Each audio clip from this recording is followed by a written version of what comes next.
সবাইকে আসসালামু আলাইকুম জানিয়ে শুরু করছি আমার নতুন ব্লগ। আর আজকে নতুন ব্লগের ডেস্টিনেশন হচ্ছে নোয়াখালী, রামগঞ্জ। আর আমার নানা বাড়িতে আজকে দেখাবো আমি কী কী করেছি, চলুন। আর এই যে কুয়াশা ঘেরা একদম শুরুতে আমি গ্রামে যাচ্ছি। এই যে নোয়াখালীতে এসে পড়লাম, এই যে আমার নানার বাড়ি। কেমন আছিস? বসে থাক, সুন্দর করে বসে থাক। ওকে বসে থাক। ঘুঙুর লাগো তোমার? ঘুঙুরে লইবা? পাগলের ঘুঙুর লইবা?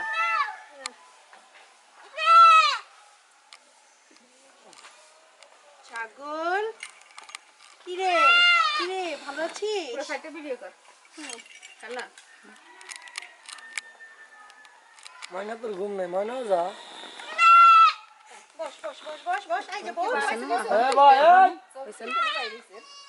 হ্যাঁ ভাই নোয়াখালীতে এটা হচ্ছে লাকড়ির চুলা, মামাদের বাড়ি। আর মামাদের বাড়িতে এখানে রান্না বান্না হচ্ছে। আর ভিতরে তো চুলা আছে, এটা হচ্ছে আমাদের পাখির ঘর। আর এখানে বাইরের চুলাতে রান্না বান্না হচ্ছে, লাকড়ির চুলা। আর এই দেখতে পাচ্ছি লাকড়ির চুলা এখানে।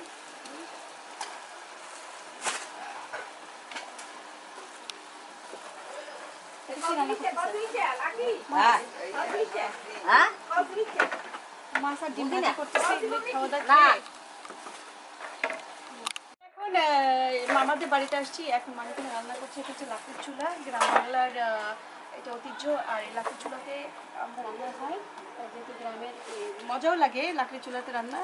তো আজকে ডিসেম্বর 17 তারিখ, আজকে আমার মৃত্যুবার্ষিকী। তাই ভাবলাম যে আমাদের দাদা বাড়িতে যাবো কিছুক্ষণ পর। আর এখানে আমাদের দুপুরে রান্না হচ্ছে। আর দুপুরে রান্নার আয়োজন আছে, আমার মামি আসে। আর এখানে একদম পুরো গ্রাম বাংলার একদম ন্যাচারাল দৃশ্য দেখছো, কোনো ইয়ে নেই, ইনস্ট্যান্টলি ভিডিও করা হচ্ছে আর দেখানো হচ্ছে। আর এদিকে হচ্ছে নারকেল গাছ, নারকেল গাছগাছালিতে ঘেরা আমাদের সবুজ, আর খুবই সুন্দর। তো যাই হোক বন্ধুরা, আর গ্রাম বাংলা তো অবশ্যই ভালো লাগবে। সবাইকে অনেক অনেক ধন্যবাদ। ভালো থাকবে, সুস্থ থাকবে, সুন্দর থাকবে। আমার নানার বাড়ি পরে আমি আসলাম আমার দাদার বাড়ি, পাটোয়ারি বাড়ি, লক্ষ্মীপুরে। তো এই যে আমাদের বাড়ির এগুলো সব আমার দাদা আশেপাশে, এই যে পুকুর ঘাট, এগুলি যদিও বাড়িতে এখন কেউ নেই, পুরো পরিত্যক্ত হয়ে আছে। আর আমার বাপ চাচা দাদা সবাই মারা গেছে, ঠিক যেভাবে রেখে গেছেন সেভাবে আছে। আর পুরো দেখাশোনা করছে আমার ভাই, মাঝে মাঝে যায়, আমিও যাই। সো আমাদের সবাই মিলে আমরা এ বাড়ি দেখাশোনা করি। সো এই রাস্তা পেরিয়ে তারপরে যাচ্ছি আমার দাদার বাড়ি। এই যে নির্মাণাধীন মসজিদ দেখছেন, তারপরে ঘাট এই যে বাঁধানো, তারপরে পাশে আছে মাদ্রাসা, তারপরে মসজিদ। সেগুলি আমার দাদা এবং আমার আব্বা তৈরি করেছেন। আর এই যে গ্রামের বাড়ি নতুন ঘর আছে, এটা আমাদের প্রথম আমার আব্বার শৈশব কেটেছে। এই বাড়িটা এখন পরিত্যক্ত, অনেক পুরনো। তারপর আমরা এইভাবে রেখে দিয়েছি অ্যাজ ইট ইজ, কোনো কিছু ভাঙেনি, কোনো কিছু রিপেয়ার করেনি, অ্যাজ ইট ইজ। এটা যেভাবে আছে সেভাবে ছিল। সেই 70 দশক থেকে এই বিল্ডিংটা এভাবে পরিত্যক্ত। পরিত্যক্ত বাড়ি হয়ে গেছে, এখন কেউ নাই না ভিতরে? না, ভিতরে কেউ নাই।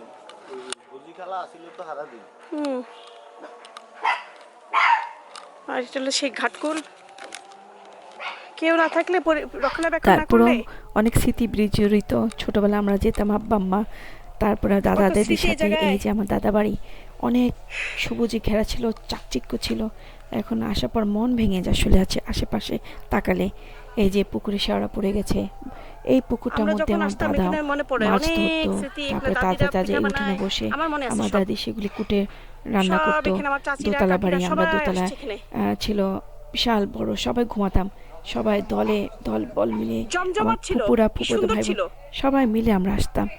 কত স্মৃতি সে 80 দশকে, আমরা ছোট ছোট ছিলাম।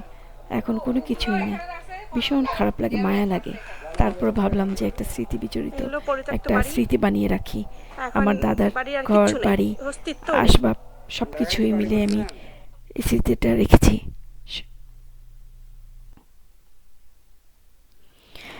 আর ঝটিকা সফরে আমি গিয়েছিলাম লক্ষ্মীপুরে যাওয়ার পর তারপর দাদা বাড়ি গেলাম। সেখানে যেহেতু আমার আব্বা আম্মা আর বোনের কবর আছে, তো আমি ভাবলাম যে একটা মিলাদ পড়িয়ে দিই।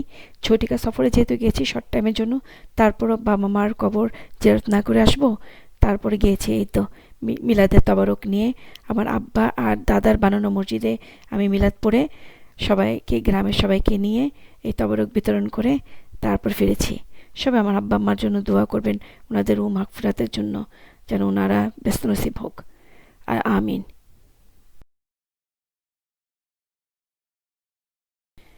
আর মসজিদে এই তো মিলাদের পর এই যে মিষ্টিগুলো আমরা বিতরণ করেছি, তারপর সেখান থেকে ঝটিকা সফর শেষ করে তারপরে আশেপাশে ঘুরেছি। এই যে মসজিদ, আমার আব্বা আর দাদার বানানো মসজিদ, ঠিক আমাদের গ্রামের বাড়ির উঠানের আশপাশেই, যেহেতু আমার দাদার বাড়িটা অনেক ভালো, অনেক প্রশস্ত, অনেক জায়গা। আর এই যে এই জায়গা জমি এগুলি এখন সবকিছুই এভাবে পড়ে আছে, মানুষগুলি নেই।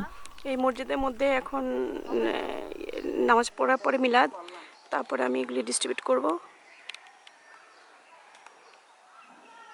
আমাদের বাড়ি,